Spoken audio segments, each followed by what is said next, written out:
All right, got everything set up here. Just gonna get back. Oh shit, this is a Dzeeff video. I'm not supposed to be on camera.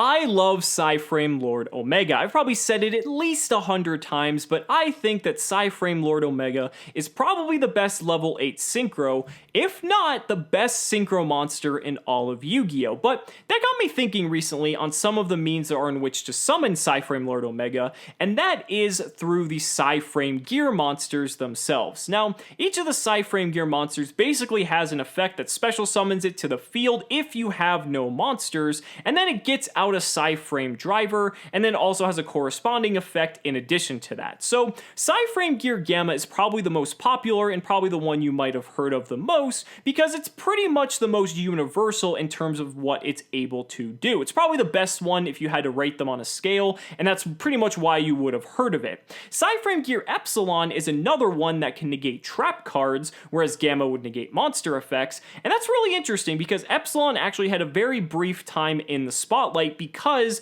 it was there to fix a problem that people were trying to address in the format. But realistically, PSY-Framegear Delta, which negates spell cards, is a card that's seen very little to no play at all. And I find this a little bit interesting because Epsilon negates trap cards, whereas Delta negates spell cards. And you would think that a card that can negate spell cards would be much more universally applicable in comparison to something that negates traps, which is much more narrow and niche by comparison. So I wanted to discuss today why nobody plays PSY-Framegear Delta, and we're going to look at it in comparison to Gamma as well as Epsilon. So I'm going to start with PSY-Framegear Gamma.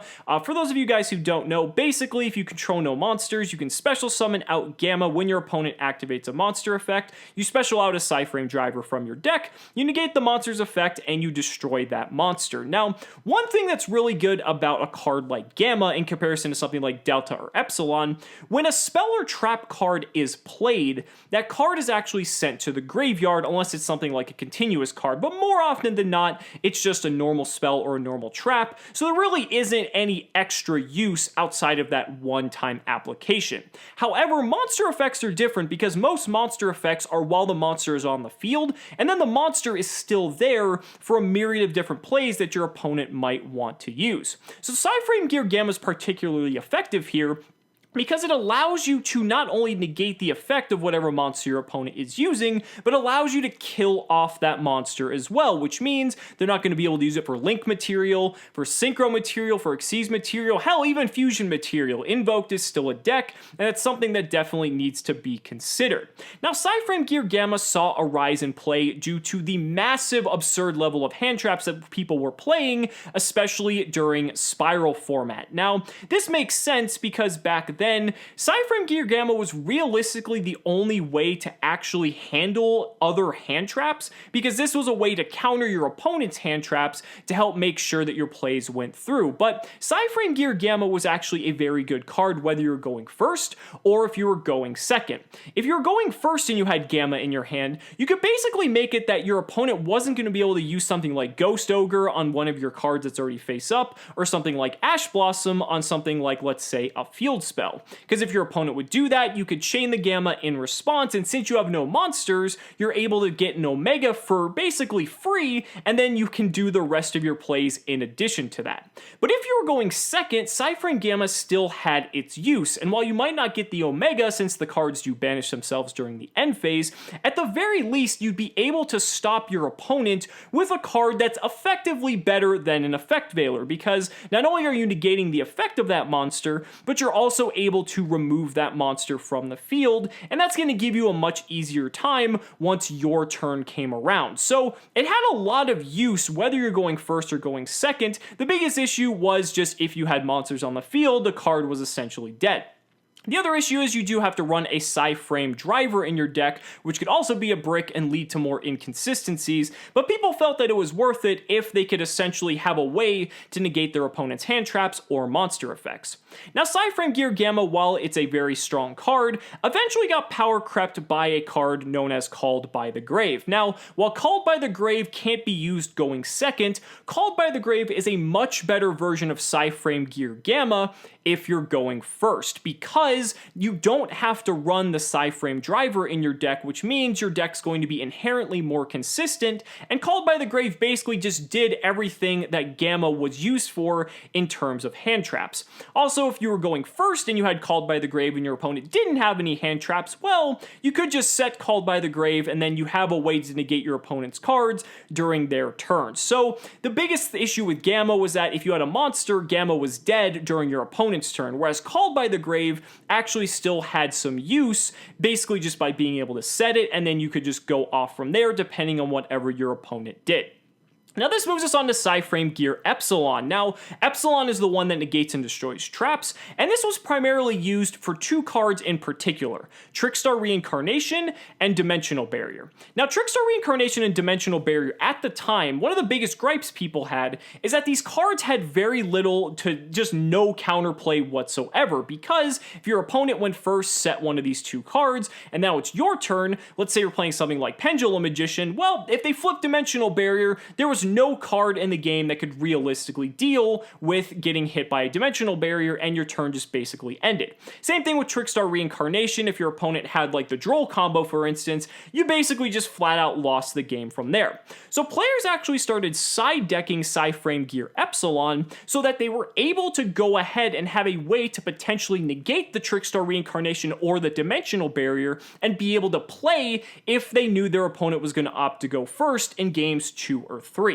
Now, what ended up happening with Epsilon, even though it was a good card at the time, Red Reboot was released in Flames of Destruction. And Red Reboot, again, pretty much did everything that Epsilon did, but it just did it better. I mean, Red Reboot is a counter trap card that can be activated from the hand, meaning if your opponent doesn't have any other counter trap cards, they weren't going to be able to respond to anything else on the chain, whereas Epsilon could technically still be responded to, but Red Reboot is just basically the all-around better card because, again, you're not having to play a card like PSY-Frame Driver in your deck, which inherently makes your deck less consistent. So players are probably going to be playing Red Reboot now more than Epsilon. I think Epsilon's pretty much had its time, but it has a good talking point in terms of the history of the game. Now this finally moves us on to PSY-Framegear Delta, and with Delta being able to negate spell cards, you kind of think to yourself, well, there's a lot of incredibly powerful spell cards in the game that would be worth negating. I mean, there's Brilliant Fusion, Left Arm Offering, That Grass Looks Greener, Dragonic Diagram, Card of Demise. I mean, I could keep going on, but all of these cards just are inherently extremely powerful spell cards that any player would be happy to stop with a card like PSY-Framegear Delta. Well, the one thing that all of these spell cards have in common is that they can also all be stopped by a card like Ash Blossom and Joyous Spring. And so the thing is, spell cards are inherently consistency boosters. Now, what do I mean by that? Well, spell cards for the most part are cards that, special summon monsters from the deck, add cards from deck to hand, basically allow you to draw cards, things that are going to make your deck run much more smoothly. They're kind of the oil for your engine. And the thing is, there's essentially a hand trap that isn't a PSY-Framegear card like Delta, pretty much for any situation that you might run across where a hand trap would be able to solve that in comparison to something like PSY-Framegear Delta. However, these hand traps can also do stuff like hit monsters, giving them a much wider reach in comparison to something like Delta. Now, hell, even now we have the new Ghost Spell in Haunted Mansion to stop cards like Soul Charge, and that's a really big deal because that's another card that realistically didn't have a way to play around it, but now that card exists. Will it see play? Time will tell, but at least that's another option for players to use. The fact that hand traps basically solve all these problems already makes Delta much less favorable because since these other hand traps like Ash Blossom, like Ghost Ogre, hell, even like Droll and Lockbird, these cards just are much better at doing what they do compared to something like Delta. Even though Delta can realistically hit any spell card in the game, Ash Blossom and Ghost Ogre and Droll have either effects that can hit cards that aren't spell cards in addition to being spell cards, or they can basically just have a lingering effect that makes it very difficult for your opponent to play and kind of shuts off their spell cards altogether. I mean, you look at Droll and Lockbird, after your opponent gets that first search off, there's not really a whole lot they're going to be doing in addition to that. Now, furthermore, monster effects and trap effects in the game are the disruptors. I mean, when your opponent is pretty much setting up their whole turn and then passes the turn to you, the monster effects and the trap effects are the cards that you're going to have to play through if you want to turn the game back around in your favor. This is where it's really difficult to play a card like PSY-Framegear Delta because, at least if you're playing a card like Gamma, you can remove a monster from your opponent's field while also negating the effect, or by playing a card like Epsilon, you can negate a trap card like, again, Dimensional Barrier or Reincarnation or whatever it may be, which allows you to pretty much proactively move forward and stop your opponent's plays.